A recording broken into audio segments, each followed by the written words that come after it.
ये जो 200 फैमिली दिया हुआ है, यहाँ पे नंबर ऑफ फैमिली ये दिया हुआ था, यानी कि ये सबका सम क्या है 200 है, तो मैंने यहाँ पे लिख दिया 200। डेटा में बस यही दिया हुआ है अपने पास, है ना, क्लास इंटरवल और नंबर ऑफ फैमिलीज।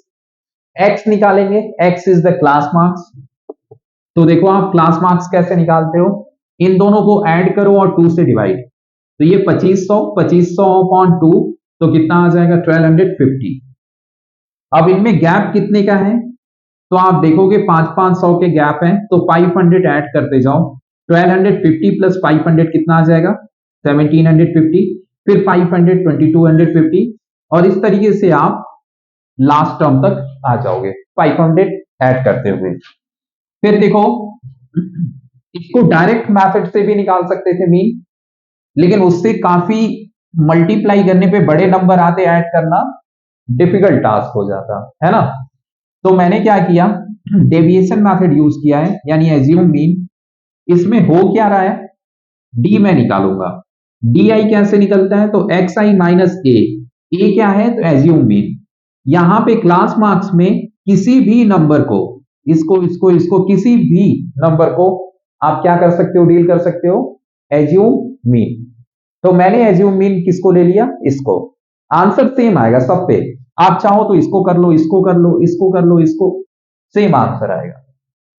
तो देखो होता कैसे, डी आई कैसे निकलता है, तो जो आप एज्यूम मीन लेते हो, जैसे मैंने 2750 लिया, अब इसको मैं माइनस करते जाऊंगा सब में से, तो देखो एक्स आई माइनस ए, तो एक्स आई क्या है 1250 माइनस 2750, तो देखो ये छोटा नंबर, इसमें से ये माइनस होगा तो नेगेटिव नंबर्स आएंगे, तो कितना आया माइनस करने पे 1500, फिर माइनस 1000, फिर माइनस 500, फिर इसी में से इसको खुद माइनस करोगे तो 0 आएगा, फिर इसमें से इसको माइनस करोगे तो 500, समझ में आया, फिर इसमें से इसको माइनस करोगे तो 1000, फिर इसमें से इसको माइनस करोगे तो 1500, फिर इसमें से इसको माइनस करोगे तो 2000 आएगा। क्लियर है, समझ में आया। अब देखो एफ आई और डी आई निकाल लो, तो एफ आई और डी आई ये पूरा निकल चुका है, अब इनको मल्टीप्लाई, एफ ये है पूरा मल्टीप्लाई, तो इससे इसको इससे मल्टीप्लाई करोगे तो आएगा इतना, फिर ये, तो ये मल्टीप्लीकेशन का रिजल्ट है जो मैंने लिखा है। यहां पे x की वैल्यू मैंने 28 लिखी है, ये निकला है 200 दिया था, इन सबको मैंने ऐड किया एक्सेप्ट x को नहीं, इन नंबर्स को, तो कितना आया 172 आया था, तो 200 में से 172 आप माइनस करोगे तो कितना आएगा 28, तो x की जगह पे क्या मैंने लिख दिया 28। समझ में आया। वैसे कोई रोल तो है नहीं, क्योंकि x वाला नंबर ही मैंने क्या ले लिया था एज्यूम मीन, तो देखो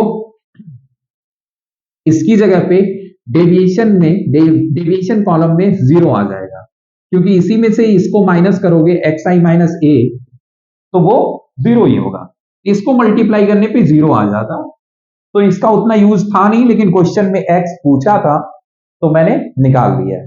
ठीक है, आप देखो सबको लिख दिया, अब सबको आप ऐड करो, ठीक है, तो इसे ऐड करोगे तो कितना आएगा 2000 समथिंग आएगा, फिर इसे ये आएगा जो वो माइनस में होगा, किसमें होगा माइनस में, इसको भी ऐड करोगे आप, तो ये समथिंग 75 या 72 कुछ आ रहा था, आप ऐड कर लेना सबको।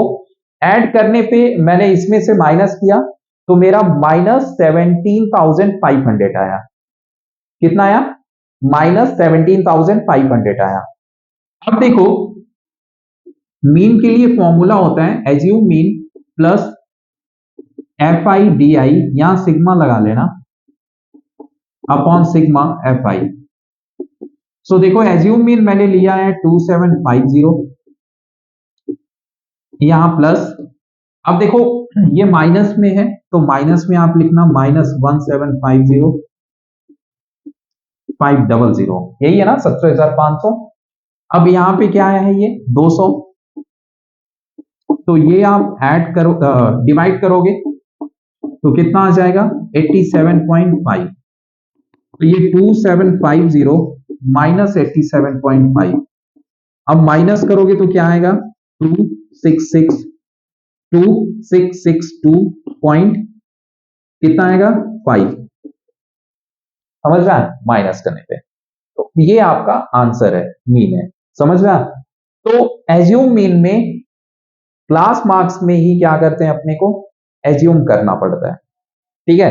तो किसी को भी एज्यूम कर सकते हो, फिर उसको माइनस करते जाना इससे, और जो आएगा वो डी आई में, फिर डी आई का मल्टीप्लाई एफ में, फिर जो आएगा उसको ऐड कर देना, जो बचेगा उसको डिवाइड कर देना फ्रीक्वेंसी से, समझ में आया।